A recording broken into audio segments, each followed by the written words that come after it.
welcome to TMZ Live. So about 3 days until Taylor Swift's wedding celebration. Right. We don't know still when the wedding is, but as for the celebration, they are in high gear, not just in Madison Square Garden, but around Madison Square Garden. They are closing off streets. Streets are closed off. The deliveries have started, stage pieces. We'll get to some of that in a moment. But really, when you start to see the manpower around the garden, Who's paying for that? For all this? Who's right? paying for all these people? In a summer in New York City where law enforcement has their hands full with all sorts of things just coming off the Knicks, World Cup is still going on. There's some criticism that the wedding is happening, when people are trying to get out of town. It's by Penn Station. There are, police have a lot to do, like you said. And we're trying to figure out who's paying for this? And it seems really complicated to get a straight answer from anybody in the city. There are about 75 officers that we know of. We also know that will be assigned on Friday. They're going to be working around the garden. But even now, I mean, we've seen a big presence. We've seen National Guard there. So now the question, who foots the bill? They had to take permits out, and what we're trying to find out is whether that permit includes the price of the police protection, which, by the way, is going to be... It generally does not. Does not. It's going to be about $50,000 just for the police. At least. At least, and, right. And again, now we're dealing with National Guard, and this is a big thing. It's a big event. Why is the National Guard? I'm surprised that they are there. It's but not They're not there for Taylor, though. They're there for the World Cup. Well, That's been they're also there because Penn Station is there. Right. They're trying to protect. They're trying to protect the the areas around and there. A lot of people go to the World Cup games. They leave from Penn Station. To take the train over. Right. So that's a security thing right now. But I think when you talk about money for this wedding, look, we don't know if Taylor is paying for all these officers, but I mean, you would assume so. And she's got the money to pay for the dream lavish wedding. We know that she had booked out MSG for several days for, setting up in advance, also the day of the event, and then take down the next day. We were told that to rent out MSG, it's about, $1 million a day? So you're looking at least $4 million right there. Renting MSG is fine. But by the way, you're right, she has the money, and that's why I think every taxpayer in New York City would say, do whatever you want, but you better be paying for it as long as we're not paying for it. Honestly, we don't know because we're trying to get an answer. Yeah. I don't think she's paying for on-duty officers. For example, in Hollywood, when you do a movie and you close down streets, they hire off-duty officers, and they can pay them off-duty. Because the studios can't pay. On-duty is payroll, and the city pays payroll. So, look, I don't know, and maybe we're nitpicking, but man, this is a spectacle. Yes. And we're learning a little bit more about how desperate Taylor wants to make this thing private, even though it's in the middle of New York City. We know that she had all of her wedding guests sign an electronic NDA. And we're now learning that even though they did sign an NDA... They may be calling it an NDA. Yeah, right. I mean, I think it's just like a legal form saying, we don't want any details about the wedding to come out, right? So, however... Did they send them a form, or was it just an invitation? It was online. No, they also got an invitation. So there was an NDA online, electronic NDA that guests had to sign, which did not have a penalty listed. Usually it will say. NDA, right. It's not an NDA. It's more to tell them, Taylor doesn't want this information out. Right. In addition to that, we also know that the invite, they really wanted to keep the lid on that tightly closed, because the invite that everybody received had a watermark of their name. I'm talking an AI watermark where it'll say the person's name all over the invite, so that if this thing leaked, it would have your name. It would say exactly who was the person that leaked it. So let me ask you something. Is it confusing to you, because it is to me, that on the one hand, you want all this privacy, and on the other hand, you're doing it at Madison Square Garden. Yes. I mean, to me, it's just such a yes, no-brainer. The whole thing seems like a big contradiction. I want this private, but I'm renting out Madison Square Garden, and I'm closing out all these streets. The chat has a lot of opinions on it, especially since it's coming on 4th of July weekend, saying that it's kind of rude of them to choose to do all of this during such a busy holiday weekend when it's already impossible to get out of the city, and she's just making it so much worse. It seems selfish. Yeah, if you're in Midtown at all, it's not going to be pleasant on Friday.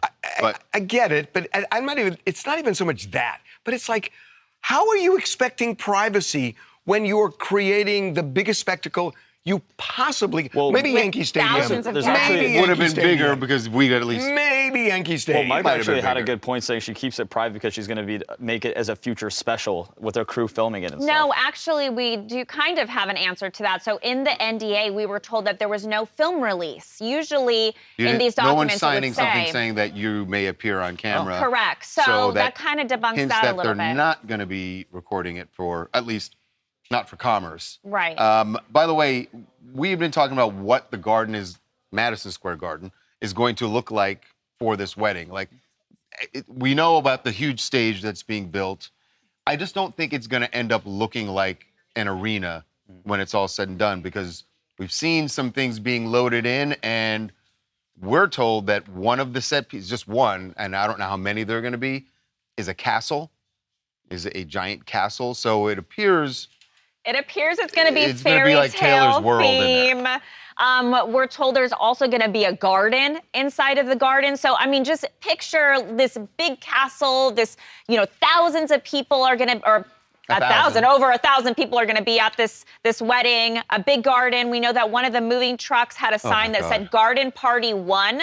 Look, garden could be Madison Square Garden, but it says Party 1, and then in parentheses, scenic. So we're kind of seeing all this come together, and it definitely seems like a perfect fairy tale. Perfect. Yeah. Hi, I'm Ashley Hoa from New York.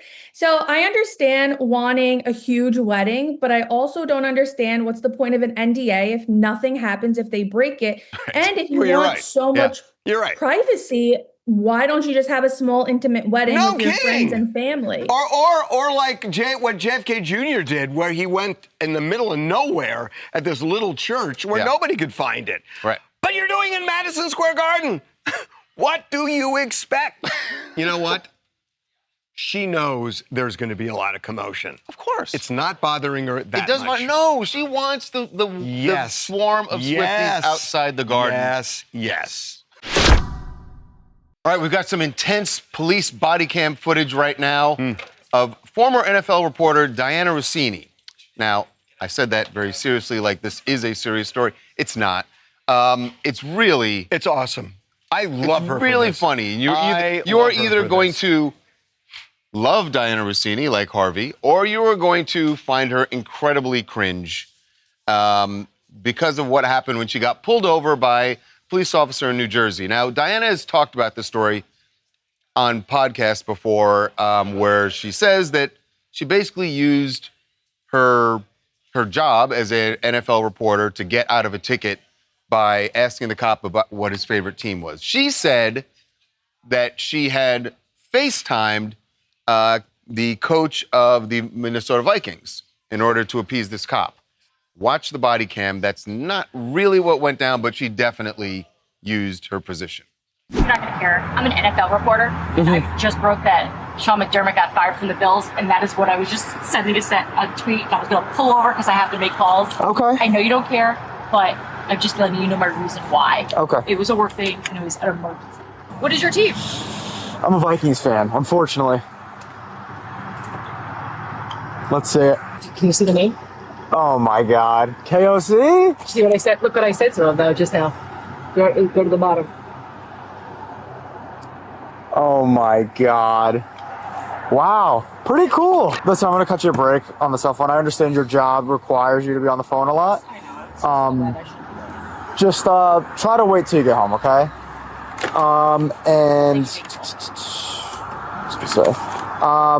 Yeah, keep me updated with the Vikings, okay? Let me know if KLC's going to get a new quarterback in. This. Of course. This. Oh, This my is- God. This is like so awesome. Harvey, you cannot love that. I mean, because you know what? It's the trope of, batting your eyelashes. Now, that's BS. But This the is idea. relatable. Hold on, no. Is this Hold not on. relatable? If A you little like bit this, relatable? then you can't complain about batting her eyelashes either. You're using whatever you got. Batting Right? batting She's your using what eyelash- she's batting got. your So if eyelashes- someone wants That is to, a great way to someone get wants out of to a ticket. wants to unbutton their shirt a little bit, then you should be fine with that, right? Yeah. I'm fine with it. It's just weak sauce. This is so clever Yes, and absolutely. interesting. However, here's my problem with it. Yeah. she totally, there was such collateral damage Yes. here with the coach of the Vikings. Yeah. And Yeah. the guy was trashing his quarterback. That's true. So now the quarterback. Well, she Well, he already knew She that. trashed the quarterback. Their quarterback is trash. They were talking in facts All right, there. he's not trash. He's but trash. He had some issues. Yeah. Yeah, he had some issues. But I Lay feel off of bad. I JJ. feel bad for the quarterback. But boy, Yeah, he got the worst of it. She is awesome. I mean, I love this. I agree. She pulled a rabbit out of her hat, and it worked. So some people in the chat agree with you. They said, hey, anything to get out of a ticket, it works, good for her. relatable. But then other people in the chat feel that this is actually bad PR for the police. It is, It yes. says that Yeah. it shows that It's not they're a not good look meeting for the the officer. corrupt allegations. I wonder Because what, he was would happen. so- He was so Well, excited. They have discretion, but I don't know that this is the kind of discretion the department wants him to exercise. So now he's in trouble probably Yeah. because when you look at it, By the way, she played yeah. him. Thank God the cop didn't say he was a Patriots fan. 'Cause who knows what she would have showed him. Oh, yeah. Really? There's some questionable photos on there. Hey, Dianna Russini is my hero. She used football to get out of a traffic ticket. I couldn't have done anything better myself. And I think we all need to start moving like this. This was brilliant on her end. Brilliant. Now, was the Brilliant. cop smart? No. But Yeah, he was a real hero I feel here. bad for the cop because he was a good dude, and I think he's going to get skewered in his department. Yeah. Coming up, Dave Portnoy has written his first memoir. It's called Cancel Me If You Can.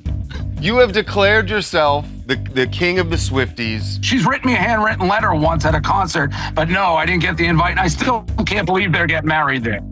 Be right back. So it turns out there is a very, very interesting story behind the media mogul that is Alex Cooper today. That has nothing to do with Alex Earl. We're not talking about that battle.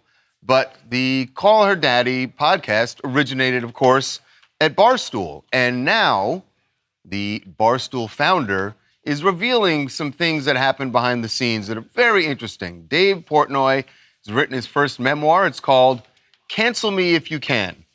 I love the title. Love the title. And he is joining us right now to talk about the book and perhaps something else that's going to be in his future beyond podcasts and websites. Starts with a P. Yes, does start with a P. Dave Portnoy, welcome back to TMZ Live. How you doing, man? Good. Thanks for having me. We love that you're on the move. So I did some reading on this, and the way Alex Cooper tells this story, that you guys had the IP for Call Her Daddy. She says you weren't paying her enough money, but you said if you stay another year, you'll give her the IP. So she stayed. And every time she makes a new deal, making a fortune, she always contacts you and thanks you. That's not the way you're telling this story. Oh, well, yeah, no, I mean, she got the IP back at gunpoint. I mean, they were under contract, the two of them, and they stopped working. They just stopped putting out the podcast, stopped doing anything. We're leaving breadcrumb clues for their audience that there are major issues behind the scene. They legally couldn't talk about it. They actually told people to reference Kesha, the song Kesha, who at the time was going through a major lawsuit with her producer over sexual harassment issues to get out of that contract. Now, this is when Sophia and Alex were in lockstep, thinking they were going to break their contract with Barstool, and they had already shopped around their deal. They were already going to other networks, podcast networks, shipping deals while they were still fully under contract with us. And then we did have a rooftop meeting during COVID, and I basically offered them, which is one of the best deals I've ever offered to anybody, is I'll cut your contract, I'll lengthen your contract down, I'll offer you a lot more money, and I'll give you the IP when you leave, but we need you gals to get back to work. Alex accepted that deal and also told me Sophia never would. Sophia was moving the goalpost, and the person shopping this deal around for them was Sophia's boyfriend, who is affectionately known in our world as Soup Man, Peter Nelson, an HBO executive who was acting as basically the manager for these two in this podcast, selling it or trying to, specifically to Wondery, even though they're under contract with us. And when that was brought up, I said, well, how are you going to do that? You're under contract. We'd sue you. You know that. And she said the plan that was hatched was to allege sexual harassment, toxic workplace to get out of the contract so they could leave. So Alex admitted that to you. Yes. Did she say, was it going to be against you specifically or just about just the workplace environment? The company, toxic workplace. Yeah. Yep. Wow. The fact that you and Alex are cool now, I think says a lot about you, that you, after hearing that information from them, that you still said, you know what, I can make this relationship work, and that you guys are friendly now, I think says a lot for you, Dave. Yeah, and there's you got to remember there was 3 parties involved. And so she came back to the table saying the deal you offered us was fair and I want to take it. Sophia is never going to take it, and they're moving the goalposts, and her boyfriend is kind of the puppet master, and I don't want to go along with it, but they won't budge. So it's under that light, too, that this story was almost told in a way like, I don't know the conversations they had behind closed doors, but it sounded like it was their plan that they concocted, and she wanted out. Well, it's interesting because then the relationship between Sophia and Alex blew up. So you did an interview recently where you were talking about not just observing politics, but running for office because you're so unhappy with Mayor Mamdani in New York. That's an understatement. That is, it's not just the mayor. It's the people he's endorsing, the people who have just won primaries.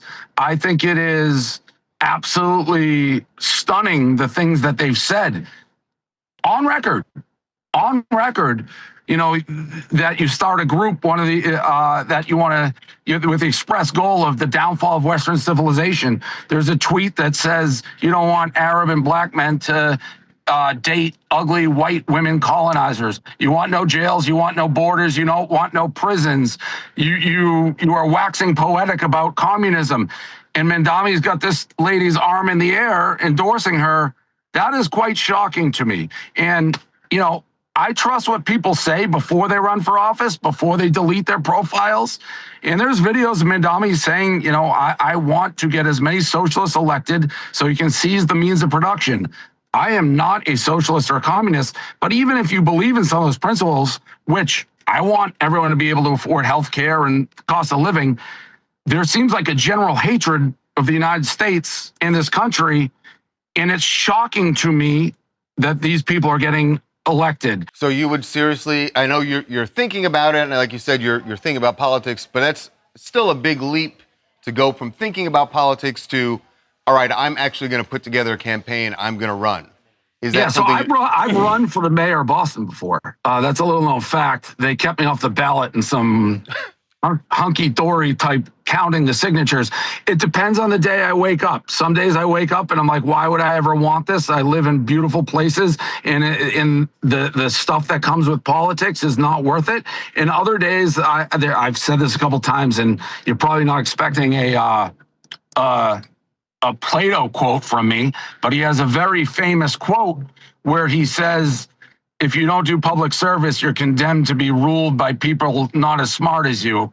I think we got some dummies running for office. So I don't know. I don't know. It depends what day you get me on. It's really interesting. When you look at the political landscape right now, and I don't know if you feel the way I do, but the extreme right has a chokehold on the country. And then rather than going to the middle as a counter, all the way back. You get this extreme left chokeholding the country. So you've got these two extremes now. And I think you've got 80% of the people in the middle who are just watching. And to me, that's just really frustrating. But they have the megaphone. Yeah, I agree totally. I think the extreme left and extreme right actually both hate my guts, which is probably where you want to be. That's where you want to be. exactly. That's totally where you want to be. I just can't get over some of these statements that are on paper and they're getting elected. And to me, it's mind blowing. I don't know how else to describe it. All right, Dave. Don't get us started on California. Dave, I want to give your brain a break. Enough bad news. Let's talk about something that it just occurred to me. I see you're driving around. You're in New York, right? Yep. You're not leaving the city this week, are you? I am leaving the city. But you wouldn't be hanging around Madison Square Garden maybe on What are we going to talk Friday? No, I mean, look, for those who don't know, Dave, you have declared yourself the king of the Swifties. Yeah, and I didn't get an invite. I did not. Now, she's written me a handwritten letter once at a concert, but no, I didn't get the invite. Well, I that still sucks. can't believe they're getting married there. Well, that totally sucks. You didn't get an invite. I mean, 1,000 people, and you didn't get an invite? Honest to God. Wait a second. Should we believe him? Or is Yeah, this... no, I yeah, didn't. Because if you were invited, you're like a double agent. I would be the first person to be bragging about the invite. It would be all over the internet. I did not get one. Hey, listen, congratulations in the book. Thank you. And I love the title. Yeah, the title Thank you is very us. much. Cancel Me If You Can. Thanks, guys. Thanks, man. man. Appreciate it. Coming up. So the U.S. Supreme Court is done for this term. And they ended with a kind of mixed bag in the sense that Donald Trump did lose birthright citizenship, but by a 5-4 vote, which I think is crazy. Be right back. TMZ's got every freaking thing. Big celebs, big stories, big events. Rowling took TMZ DC on a city tour. You know what the irony of this is? A black man takes a white person to the White House. It's TMZ. So the U.S. Supreme Court is done for this term. And they ended with a kind of mixed bag in the sense that Donald Trump did lose birthright citizenship, but by a 5-4 vote, which I think is crazy. But he has also won a lot. He won in particular that he basically can fire anybody he wants in the federal government other than the Federal Reserve in terms of the bureaucrats. And even them he can, but there's another step. There's a step that has to happen. Yes. So there are a lot of people on the left who are saying we got to expand the Supreme Court to regain some control because the right wing has taken over and they are taking away a lot of rights that were firmly established and they're going to continue to do so. So they want to add justices to the court to right the ship. I think this is a terrible idea, and not a terrible idea because I disagree with them in terms of how the U.S. Supreme Court is ruling. That if you open that Pandora's box, then you know what? Then all of a sudden it's going to swing left, and then the Republicans are going to say, we want to stack it some more. And you're going to end up with 35 justices. So tell me how this would, because we've heard this thing about packing the court before. What is the step that would have to happen for them to actually do that?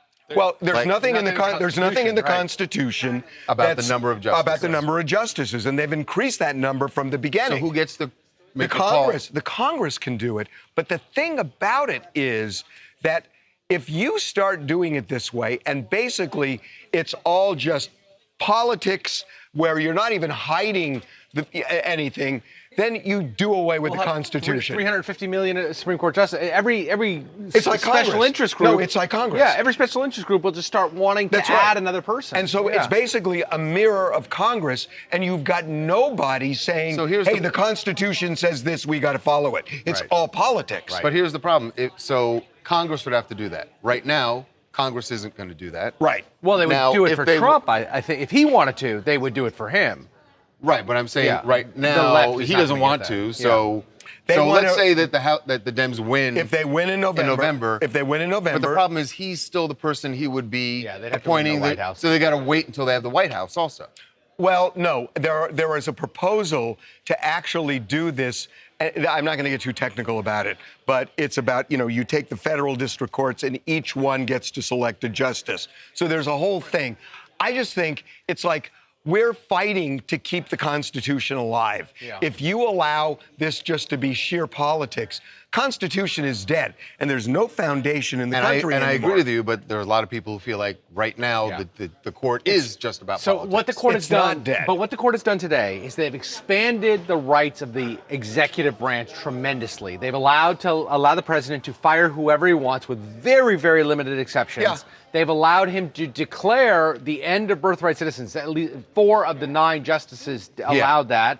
And so there is a fear among people, even, putting politics aside, there's a fear among people that the executive branch is becoming too strong. They don't have, the checks and balances are going away. Look, here's the deal. That yes, the Supreme Court can dictate social policy, but they dictated social policy with Roe versus Wade. There was nothing about the right of abortion in the Constitution. There's not even a right of privacy in the Constitution. Right. Those were made up by the Supreme Court, and they created a right. So the courts always social engineered things. Yeah, but you could say that was a mistake. Hi, y'all. My name is Abiola Agoro, and I'm from Texas. And here's the thing, Harry, I agree with you on a lot of this, because I feel like what we should be talking about in our language is not even this as a victory, especially whenever it comes to birthright citizenship. We are very literally arguing over something that is written explicitly in the Constitution. People had to hold their breath over something that was explicitly written in the Constitution, not interpretive, right? Not things like when we interpret free speech and how that's applied, but something that says you are a citizen if X, Y, Z. And so I think right now we do have to be very careful with what we push, because Democrats, quite frankly, are not organized enough to do something like expand the court right now. Here's my reaction. We kind of have to cut you off a little bit because what the hell? We can't. We are so distracted. We can't even. Please correct us. We are around. Hold on. Maybe this is some sort of cultural thing we don't know, and I don't want to offend you. But it looks a lot like a Christmas tree behind you, and it's June, damn near July. Not just June. It's damn near July. It's literally the furthest point from Christmas. June 25th is the furthest point from Christmas. What's going on? Guys, I grew up with a mom who loves the joy of Christmas. She loves it. She no disrespect to your mom, but she loves it. She loves it. And it's like 12 feet tall. So taking it down every year when she loves it and would put it up early, it just won't work. You put it up early. You never took it down. Coming up. Kevin Spacey is talking about his return to Hollywood, and he went on Bill Maher's podcast, Club Random, and talked about that. He also talked about coming out. Be right back. Welcome back to TMZ Live. Kevin Spacey is talking about his return to Hollywood, and it's been difficult for him to get back into Hollywood. And he's been doing some independent films, but he went on Bill Maher's podcast, Club Random, and talked about that. He also talked about coming out and why he didn't come out for a very long time. And he just basically said he didn't feel welcomed by the gay community. Coming out is not easy. It was not easy for me, although I was, for many years, people within the gay community made jokes about me. Being famous and coming out was like an easy thing. It was actually not an easy thing in my life. Forced upon you by the scandal? No, not at all. I was actually ready to come out for 2 years before the scandal happened. But I'm just saying, much earlier in my career, because there were so many stories about me, there was lots of talk about that I was gay and I just wasn't out. And rather than the gay community understanding that and saying to me, we'll be there when you need us, we want you in our community, I always felt that I was being attacked. And that always just was very painful for me. It's a little weird to me because I think what he's saying is that there was a long period, and there was, where people were speculating that Kevin Spacey was gay. Right. And, in the gay community, people talk and it kind of swirls.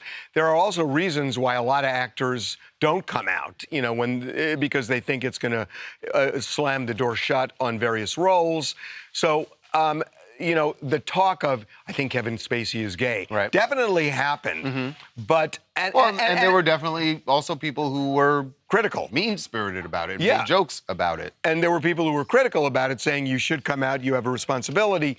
People have all sorts of opinions about it. But I think, the idea of saying the gay community was against me, don't think is the point. And I also understand that it's really bad to force somebody out of the closet. Right.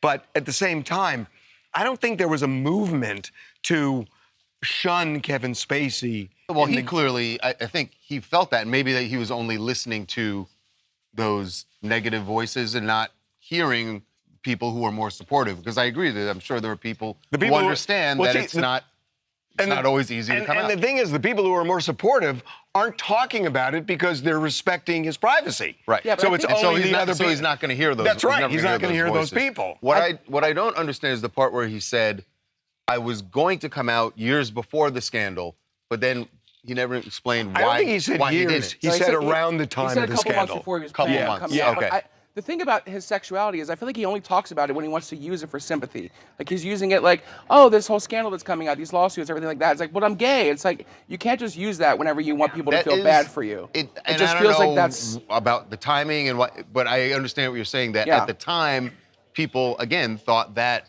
because he didn't come out until he was in the middle of it. So yeah, I mean the timing is it's odd, you know, for what he's saying. Well, in the chat saying that the reason for his behavior makes sense since it's just like, or his behavior is the only reason that he gets all this rejection from the gay community, and he keeps blaming other people for his own actions. Yeah, but at the same time, it is hard to come out for a lot of people. That depending on how old you are, where you grew up, what your family was like, what your friends are like. For some people, it's really easy. especially being the biggest actor literally in Hollywood. It's hard. Yeah. And there are other gay actors now who are not out. And, you know, I understand that it so depends on your job, your family, your upbringing, and all those other things. It really does. Hi, everybody. This is Michelle from Atlanta. Listen, the real issue is accountability versus sexuality. I think the situation is really being oversimplified. Most of the public backlash surrounding Kevin Spacey was never primarily about his sexuality. It was about the serious allegations, legal battles, and the overall controversy tied to his name. Framing that as backlash, as feeling attacked by the gay community, shifts the focus away from what people were actually responding to, which is the accountability versus his identity and sexuality. But you got to also remember, he won all those cases. All those court cases. But and that tells you that just because you're innocent concerning some things doesn't mean you're guilty versus everything. No one was ever focused on his sexuality. It's 2026. They were focused on the allegations and the accountability attached to it. Because at the end of the day, everything doesn't have to involve all false, all facts. But at the end of the day, some things can't just all be lies. And what I will say is you can't make people accept you. It's about making sure that you're accountable to be accepted. This triggers me. Blake Lively. Well, that's what else? That's nothing new. No, everything triggers me. No, not everything, but this triggers me. Blake Lively is technically entitled to attorney's fees from Justin Baldoni because I don't want you to say technically. I'll tell you why. Judge No, I'll tell you why in a second. Because the law does say that she filed a sexual harassment lawsuit. If he files a defamation suit and loses, she's then entitled to her attorney's fees for the sexual harassment suit. Yeah. Yes, that did happen, but she lost her sexual harassment suit. It was dismissed too. So you've got the concept of it is if you had a valid claim and somebody filed a defamation lawsuit and they lost, then you should get attorney's fees. But her sexual harassment claim was thrown out. The settlement that Justin Baldoni signed, he knew that this was the deal. I'm just saying, it's the law. And the law is to deter him from filing. Do you understand I my understand point? your point. That Do you realize how stupid this is? It's a tough pill to swallow. So now she comes out. She has asked for $8 million in attorney's fees and court costs. She was told that she could not get any damages. She already knew that, and all she was going to get was attorney's fees. Now, we knew that it was going to be in the millions. Easily in the millions. Did we know 8 million? Oh, so it'll get slashed. 3. I would say probably 4. 3. I think a half would be. You think 3? Less than half. But then you're sticking the lawyers. The lawyers just did their job, and those are the billable hours. That's what we live by. The lawyers lost the case. They did the best they could. They got a nice settlement at the end. Please end this. Stuck with these lawyers. Coming up. This is an 8-year-old kid on a jet ski in Sarasota. The cops see him, and so they say, what the heck? Have you gotten a ticket on the water? No, I have not. And that story... Stopped, pulled over? No. Questioned? Be right back. So I find this fascinating. So check this out. This is an 8-year-old kid on a jet ski on a lake in Sarasota. And probably not a lake. Well, it may be the ocean, but it's a harbor. It's a harbor. Okay. So he's tooling around on a jet ski, and the cops see him, and so they say, "What the heck? Where's your ID? Where's your dad?" and they actually make him go to where his father is, and they ask the father, "Why is your kid on a jet ski alone?" And so it's true that in Florida, you have to be 14 years old to get a license. That seems like the most reasonable thing ever, that you should need to be 14 to be on a jet ski by yourself out in the ocean. Right? I'm sorry, like that just... Okay, it's not out in the ocean, first of all. It's in a harbor. First of all, yes, it is. It's in a harbor. It's different from the ocean. Okay, it just fine. is. Whatever. But I'll agree with you that maybe you should have an age limit. But I don't think, that law aside, it makes the dad a bad parent to put his kid in a jet ski and say tool around there. First of all, I mean, how far away was the dad? Like, if he's in eye shot and he's an eye shot. Do you know that? Yeah, because it's the harbor. It's a contained harbor. How much time have you spent in Sarasota? The dad did say that the son is very proficient with jet skis, that they've been on the lake for years. That's right. This is not the lake, but they go to the lake all the time. He jet skis all the time. He knows how to handle it. He says, I do understand it's not legal. So it's a technical foul. I trust my son to be on the jet ski. Is he a bad dad for letting his kid in the jet ski? As long as he is actually within eye shot and he can see what the kid's doing, I agree with you. It's kind of like But you don't know equivalence, that. like when you're learning to drive and your dad, like you're like 14 or 15, but then you like go to like the open parking lot or like the school and then you drive. Like you're not legally supposed to drive, and if the cop comes, you'll technically get pulled over. But like, hey, I know what I'm doing. Well, how old were you? Except that in a parking lot. I grew up in the country, so I was behind the wheel real early. Yeah, I mean, but it's like everybody is so like overprotective right now. It's not about age limits. It's not. You're a terror on a jet ski, and you should be pulled over at times. First of all, I am not You a should terror not on a be a jet ski. terror. I'm an incredibly responsible jet It skier. doesn't. My mom almost died on a jet ski, so I need drivers like you to calm down. Responsible Calm jet down on the skier. water. Pretty sure there's some harbor police out here in LA who might say otherwise. That's not true. Have you gotten a ticket on the water? No, I have not. And that story... Stopped, pulled over? No. Questioned? The jet ski died and they pulled me in. I think every kid wants to be adventurous, but this is one of those situations where adults have to be adults. And a jet ski isn't a bicycle. Exactly. It's actually a pretty dangerous thing if you don't know what you're Let doing. me ask you a question. Let me ask you a question. And I'm being serious here. Okay. What would you rather interact with an 8-year-old kid who's proficient on a jet ski or a 22-year-old who just had a six-pack and then jumps on the jet ski? What? And you know that exists. What in the moving the goalpost are we talking about here? What would you rather? That's a tough question right there. It's not the same. Both shouldn't be operating the jet ski in that situation. But there are so many people who do, who drink and then get on them. Well, nobody's excusing that. I know, but of course that's bad. I'm safer with the kid. He's got a 0.0. Coming up. So this is a chapter of the Amber Heard Johnny Depp saga that I'd never heard before. Cara Delevingne is talking about her time dating Amber Heard. Wait a minute, you never heard this? Be right back. So this is a chapter of the Amber Heard Johnny Depp saga that I'd never heard before. Cara Delevingne is talking about her time dating Amber Heard. Wait a minute, you never heard this? No, I hadn't heard this part where as it relates to Johnny. I knew that Cara and Amber had dated, but I didn't know the Johnny part of it.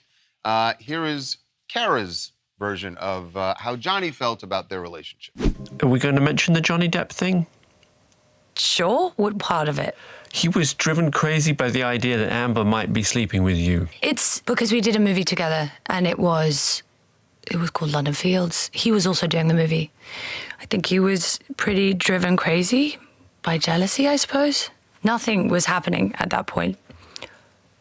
Later, after they divorced, it had. yeah, we were entangled, I suppose.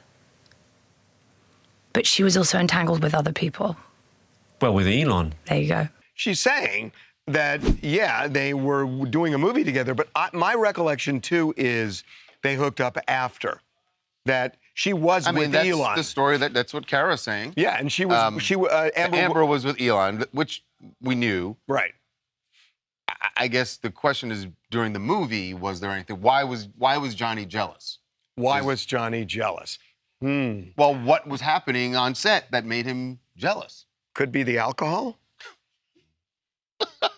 Hi, my name is Katie. I'm in Minnesota. It is interesting because she is friendly with Johnny Depp's daughter, Lily Rose, but maybe she said this to show a perspective on their relationship, Amber's and Johnny's, how they were kind of both toxic, especially Johnny, since Amber has been in a pretty bad light. People see her as a villain, but she also said that she was also entangled with other people. Yeah, I think we got that from the trial.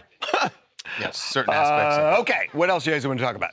Want to talk about the Taylor Swift wedding, and the NDA doesn't seem to have a whole lot of teeth.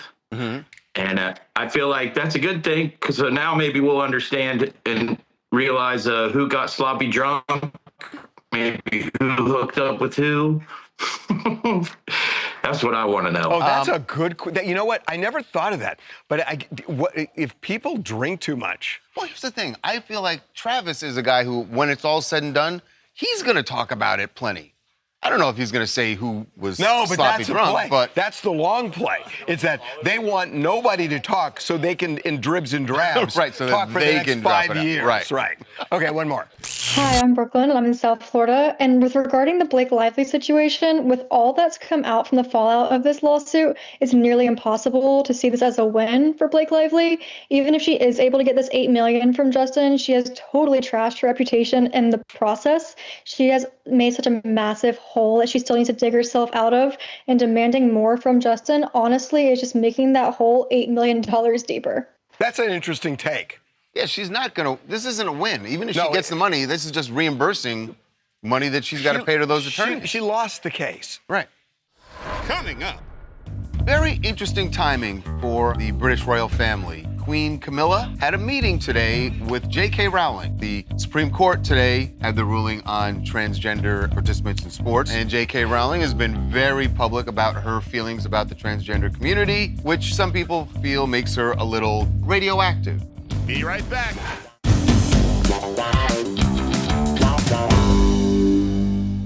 Very interesting timing for the British royal family. Queen Camilla had a meeting today with J.K. Rowling. I say that's interesting timing because we already discussed the Supreme Court today had the ruling on transgender participants in sports. Ruling that a state can ban transgender women from participating in women's sports. And J.K. Rowling has been very public about her feelings about the transgender community, which some people feel makes her a little radioactive. And the fact that Queen Camilla did this appearance with her where they're promoting literacy, a lot of comments saying, why would you do this? Especially on the last day of Pride Month. So, you know what gets me on the picture, too? I think she got the wallpaper from Restoration Hardware. It's like a signature of theirs. That's odd to me. Oh, well. See you tomorrow.